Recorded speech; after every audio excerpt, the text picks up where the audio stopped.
Stéphane, Charles, je vous laisse vous présenter, puis présenter SpiderNet et Sphère. Ouais, allez, très bien. Donc, bonjour à tous ceux qui nous suivent. On a une trentaine de nombreux, personnes quand même. bonjour à la trentaine de personnes qui nous suivent. SpiderNet, alors qui je suis moi déjà, Sébastien, en charge des projets immersifs chez SpiderNet, parce que chez SpiderNet nous ne faisons pas que de l'immersif. Depuis 20 ans maintenant, SpiderNet développe des contenus digital learning sur différentes modalités. Et depuis 2014, à l'arrivée de la réalité virtuelle, sans parler d'arrivée, on peut peut-être parler de... Commencement Ouais, commencement, mais certains disent que c'était bien plus vieux, ce qui est vrai, hein, il y a eu des essais. Techniquement, c'est bien plus vieux, mais c'est ça. la réalité virtuelle grand public 2014, Okay. avec les cardboards qui explosent, et où on commence à... Parlons de démocratisation. C'est ça, démocratisation, c'est bien. Démocratisation en 2014, SpiderNet s'est posé la question de comment prendre le virage, et la réponse a été de recruter une équipe R&D pour concevoir un outil auteur, qui permettrait à des experts métiers, à des pédagogues qui ont des contraintes de formation et d'innovation dans la formation, de réaliser eux-mêmes du contenu immersif. Voilà, sans passer par des studios spécialistes de la VR, voilà, avec des outils qu'on connaît aujourd'hui sur le marché. Sans avoir besoin de se faire toute une leçon de code Unity pour arriver au résultat, c'est quand même assez pratique. Voilà, tout à fait. Alors, forcément, on ne répond pas aux mêmes choses non plus. Hein. Ah bah non. On ne peut pas aller aussi loin qu'on pourrait faire avec un logiciel comme Unity ou Unreal. Mais entre guillemets, pour nous, c'est pas le but. On pense qu'aujourd'hui, il y a tout un scope de projets à couvrir. Et Sphère a vocation de répondre à un pan du scope. Tout ce qui va être en photo, vidéo 360 degrés, mais aussi avec une approche 3D, puisque nous sommes compatibles avec SolidWorks pour intégrer des fichiers 3D issus donc de CAO SolidWorks, mais aussi d'autres types de CAO, pour travailler autour dans Sphère. Voilà. C'est aujourd'hui. Et question, on récupère de la mobilité autour du modèle ou on fait tourner le modèle du coup? Alors, tout dépend comment on l'intègre. Okay. Les deux sont possibles. On peut intégrer évidemment en 3D temps réel pour se déplacer autour, mais on peut aussi paramétrer la chose pour que le modèle tourne sur lui-même, ce qui fait d'ailleurs la passerelle avec un autre pan d'activité, en tout cas un autre secteur qu'on démarre depuis quelques temps, c'est le marketing industriel, l'immersive marketing, qui couvre pas forcément que l'industrie d'ailleurs, et qui permet, enfin avec en tout cas Sphère, permet d'aller sur du showroom virtuel, et ce assez rapidement, puisqu'on templétise un certain nombre d'environnements. Si on ne part pas sur des contextes sur mesure, on peut facilement venir intégrer des modèles 3D issus des bureaux d'études de certaines de ces entreprises, et de venir créer un contexte de parcours client autour de ça. Voilà. C'est super intéressant, parce que moi en fait, tu vois, je connais la solution depuis longtemps maintenant. Moi j'ai toujours été impressionné par la capacité de mise en interaction de la solution Sphère, qui est de loin la plus aboutie de tout le marché. On peut tout faire dans les limites de la vidéo 360 à l'époque, mais on avait quand même des possibilités de mettre des arbres décisionnels, de vraiment créer les embranchements. L'intégration de modèles 3D de manière simple, c'était un plus énorme. Et là en plus que tu nous dises qu'on puisse passer sur du SIDOF en réalité, si on peut commencer à se déplacer autour, c'est une grosse évolution par rapport à ce qu'il y avait avant, et c'est très impressionnant, et ça devient un outil extrêmement complet du coup pour justement des pédagogues qui pourraient commencer à mettre les mains dans quelque chose et qui ont envie de tester des scénarios d'apprentissage. Oui, tout à fait. C'est vrai que ça ouvre un champ des possibles assez large. Il faut quand même, je pense, garder en tête nous, notre ADN qui est un ADN web. Et ça, je ne l'ai pas précisé au départ, mais après avoir on conçoit, on crée son environnement, photo, vidéo ou 3D, on l'enrichit.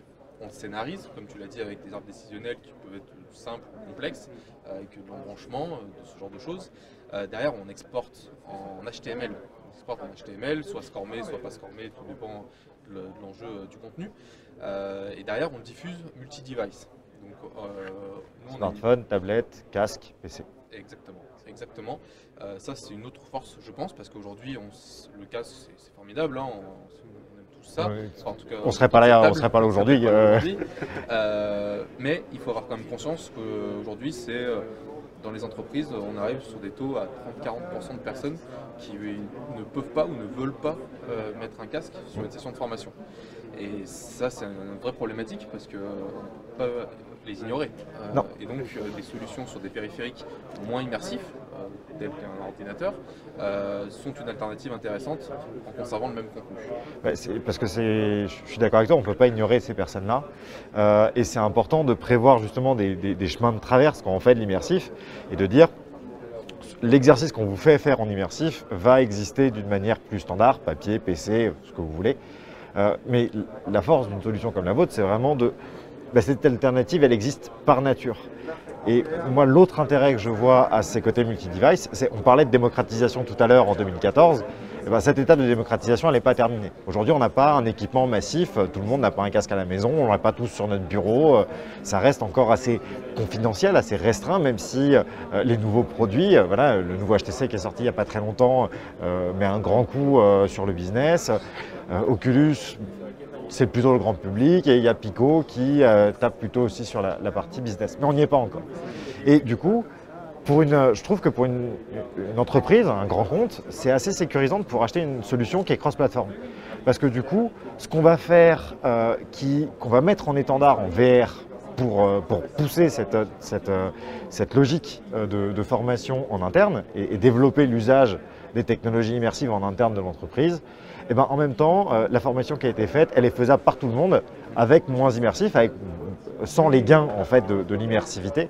Mais par contre, le support n'est pas perdu et il est quand même largement utilisé. Et donc, on a un retour sur investissement sur les solutions qui est beaucoup plus rapide et beaucoup plus efficace qu'une solution 100% casque. Oui, je suis tout à fait d'accord avec toi, Louis, puisque un des enjeux, et tu l'as très bien dit, c'est le déploiement. Et d'ailleurs, en ça, Charles nous a rejoint il y a un an maintenant en tant que responsable du déploiement. Et je vais peut-être lui laisser dire un mot sur ses missions et l'enjeu que ça a pour nos clients aujourd'hui d'être accompagnés sur ce point-là. Comme vous le disiez, je suis arrivé il y a un an dans l'équipe Speedernet, justement sur les projets clients, pour réfléchir et accompagner le client sur comment il va utiliser son expérience, comment il va la partager chez lui en interne, comment il va la partager en externe avec ses prospects et ses propres clients. Ouais. Externe, Donc on réfléchit vraiment conjointement avec les clients comment exploiter tout ça, comment héberger ses ressources, sur quel type d'appareil lire, en fonction vraiment de ses besoins et de ses problématiques. Oui, il y a un vrai enjeu d'accompagnement, de formation, de transformation des postures, de conduite du changement, de stratégie. En fait, on parle de stratégie de compte et d'entreprise. Et oui, pour moi, c'est la clé, c'est la clé aujourd'hui. Parce que des entreprises qui font des contenus de bonne qualité, des casques de bonne qualité, ça y est, on les a.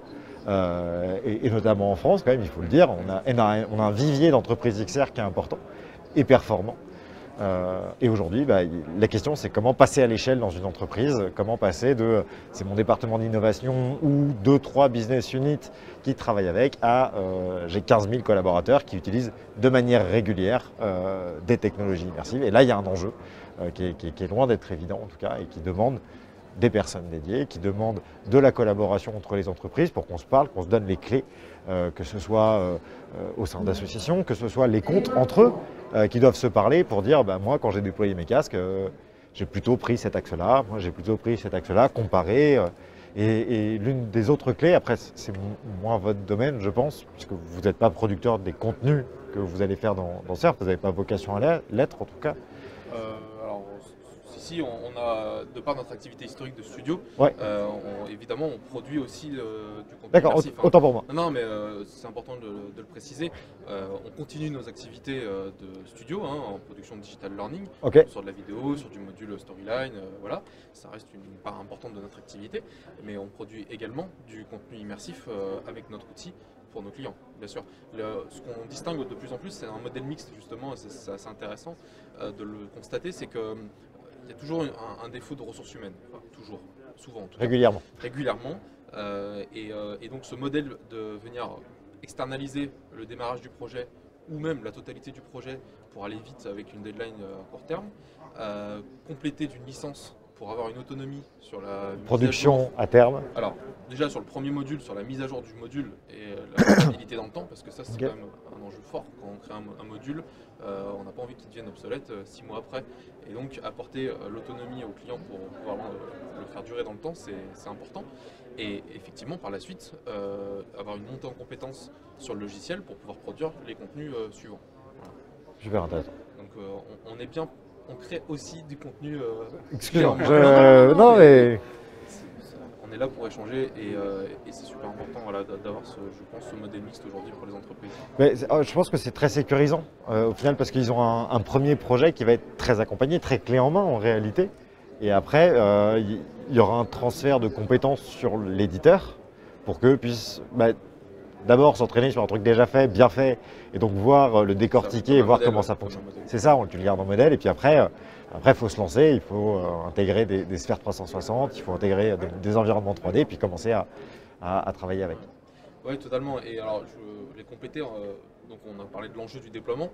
Et j'allais dire, il est d'autant plus fort avec notre outil, comme tu le disais tout à l'heure Louis, c'est que notre outil est relativement complet on peut faire pas mal de choses, on peut diffuser sur plein de plateformes, mais il faut quand même bien aligner les astres dès le départ. Parce qu'évidemment, si on nous demande, faites-nous de la 3D où on peut se déplacer, etc. en temps réel, mais qu'on nous demande de faire ça sur du web et sur trouve-moi un périphérique inapproprié, Un téléphone un moyenne gamme. smartphone moyenne gamme, voilà, ça va pas aller. Ouais. Donc il y a ce rôle de... Non mais Ouais. c'est vrai, bon, ça nous paraît évident, mais on se rend compte qu'il y a une méconnaissance encore de la part de certains de nos clients.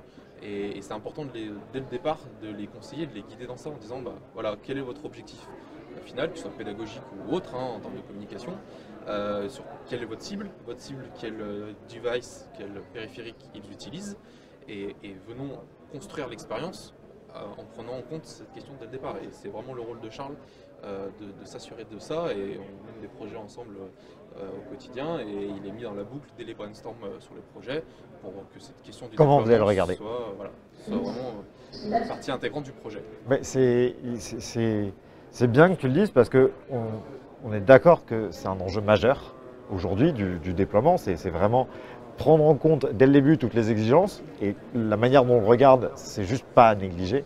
Et en même temps, c'est à mon sens trop négligé aujourd'hui par certaines entreprises qui, comme tu l'as dit, trouvent ça, ça va être facile quoi. Oui, ça s'exécute sur le web, ça fonctionne. Non. Oui, non, mais tout à fait. Je pense qu'on en est, si on fait le parallèle avec la croissance du marché et le niveau de maturité, on voit bien qu'on arrive sur ces questions-là aujourd'hui de déploiement, de comment faire un passage à l'échelle et comment optimiser mes investissements dans l'immersif.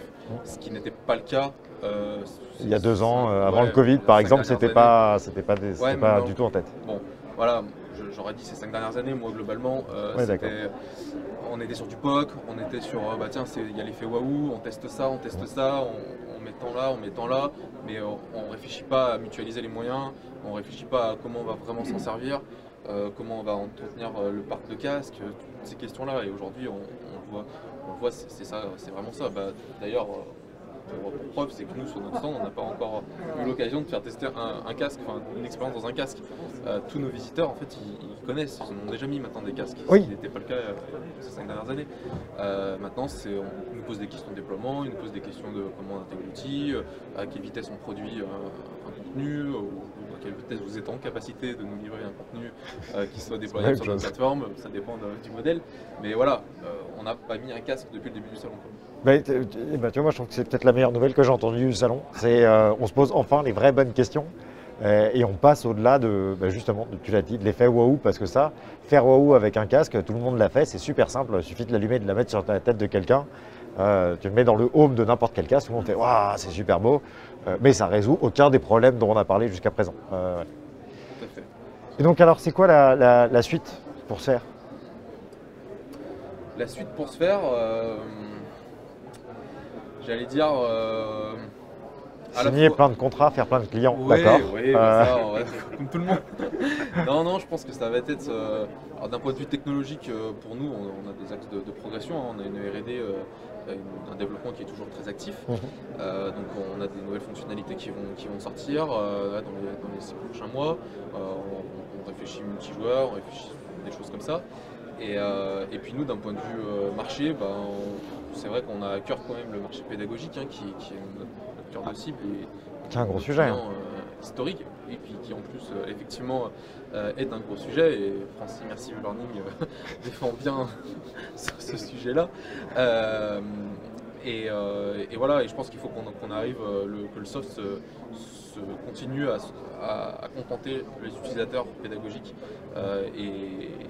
et accompagne finalement aussi, je pense, la montée en exigence de ces utilisateurs-là. Parce que ce qu'on disait, dans la même logique, ils montent en niveau, ils montent en exigence, et des contenus qui étaient acceptés il y a quelques mois, années, ne le sont plus aujourd'hui, ne le seront pas demain. On parle de collaboratif, la crise sanitaire a forcément amené des nouveaux usages, hein, et des nouvelles demandes. Et je pense qu'il faut que Sphere effectivement s'aligne par rapport à tout ça. Vaste programme. Vaste En tout cas, nous, on programme. surveillera de près les évolutions de Sphere. Super. Merci à vous. Puis on de vous nous souhaite avoir tout le donné, meilleur. l'occasion de nous exprimer. Avec plaisir. Et puis, bon salon, messieurs. Merci. Bon salon. Salut.